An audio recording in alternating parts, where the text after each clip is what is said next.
I have sat in the Oval Office with both of the men who are running for president. I never expected that my successor would embrace my vision or continue my policies. I did hope, for the sake of our country, that Donald Trump might show some interest in taking the job seriously, that he might come to feel the weight of the office and discover some reverence for the democracy that had been placed in his care. But he never did. For close to 4 years now, he has shown no interest in putting in the work, no interest in finding common ground, no interest in using the awesome power of his office to help anyone but himself and his friends. No interest in treating the presidency as anything but one more reality show that he can use to get the attention he craves. Donald Trump hasn't grown into the job because he can't. And the consequences of that failure are severe. 170,000 Americans dead. Millions of jobs gone, while those at the top take in more than ever. Our worst impulses unleashed, our proud reputation around the world badly diminished, and our democratic institutions threatened like never before. Now, I know that in times as polarized as these, most of you have already made up your mind. But maybe you're still not sure which candidate you'll vote for, or whether you'll vote at all. Maybe you're tired of the direction we're headed, but you can't see a better path yet, or you just don't know enough about the person who wants to lead us there. So let me tell you about my friend, Joe Biden. 12 years ago, when I began my search for a vice president, I didn't know I'd end up finding a brother. Joe and I come from different places, different generations, but what I quickly came to admire about Joe Biden is his resilience, born of too much struggle, his empathy, born of too much grief.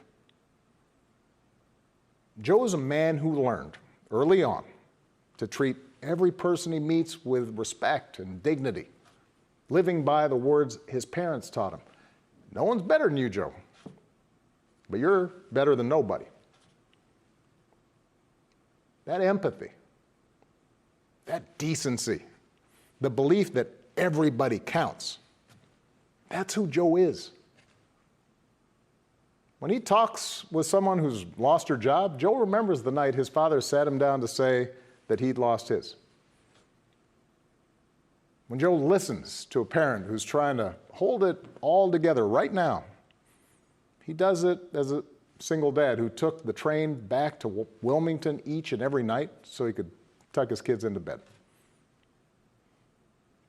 When he meets with military families who've lost their hero, he does it as a kindred spirit, the parent of an American soldier, somebody whose faith has endured the hardest loss there is.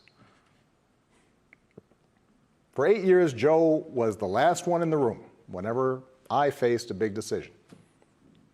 He made me a better president, and he's got the character and the experience to make us a better country. And in my friend Kamala Harris, he's chosen an ideal partner who is more than prepared for the job. Someone who knows what it's like to overcome barriers and who's made a career fighting to help others live out their own American dream. Along with the experience needed to get things done, Joe and Kamala have concrete policies that will turn their vision of a better, fairer, stronger country into reality. They will get this pandemic under control, like Joe did when he helped me manage H1N1 and prevent an Ebola outbreak from reaching our shores. They'll expand health care to more Americans, like Joe and I did 10 years ago, when he helped craft the Affordable Care Act and nail down the votes to make it the law.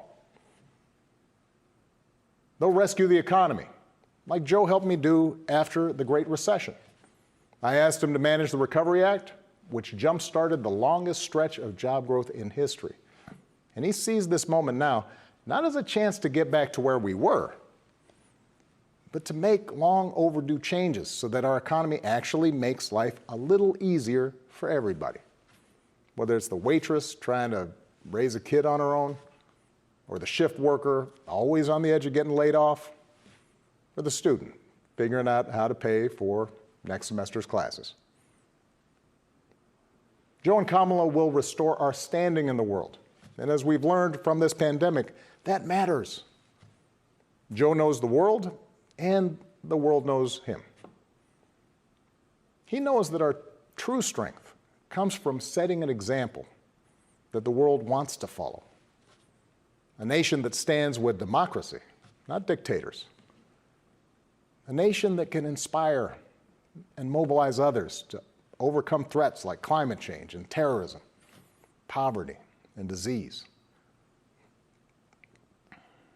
But more than anything, what I know about Joe, what I know about Kamala, is that they actually care about every American, and that they care deeply about this democracy. They believe that in a democracy, the right to vote is sacred, and we should be making it easier for people to cast their ballots, not harder.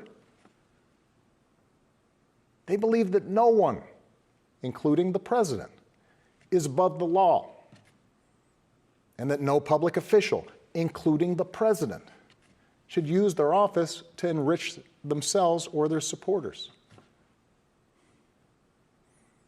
They understand that in this democracy, the commander-in-chief does not use the men and women of our military who are willing to risk everything to protect our nation as political props to deploy against peaceful protesters on our own soil. They understand that political opponents aren't un-American just because they disagree with you. A free press isn't the enemy, but the way we hold officials accountable. That our ability to work together to solve big problems like a pandemic depend on a fidelity to facts and science and logic, and not just making stuff up. None of this should be controversial. These shouldn't be Republican principles or Democratic principles. They are American principles. But at this moment, this president and those who enable him have shown they don't believe in these things. Tonight, I'm asking you to believe in Joe and Kamala's ability to lead this country out of these dark times and build it back